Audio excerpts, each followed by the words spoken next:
منذ الموسم 2010-2011 إلى اليوم، أي في 31 مقابلة من الدوري الإسباني الممتاز. يوجد مقابلة فقط بفارق 5 أهداف لصالح برشلونة، 4 مقابلات بفارق 4 أهداف كلها لبرشلونة، مقابلة فقط بفارق 3 أهداف لصالح برشلونة، 5 مقابلات بفارق هدفين، 4 منها للريال، و15 مقابلة بفارق هدف فقط، 8 للريال و7 للبارسا.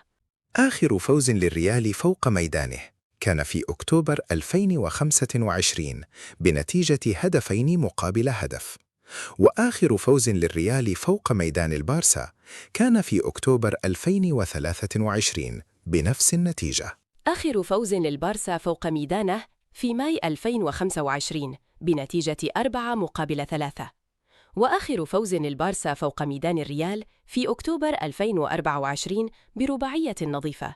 فاز برشلونة على الريال بخماسية نظيفة في نوفمبر 2010 وأخرى شبه نظيفة في أكتوبر 2018.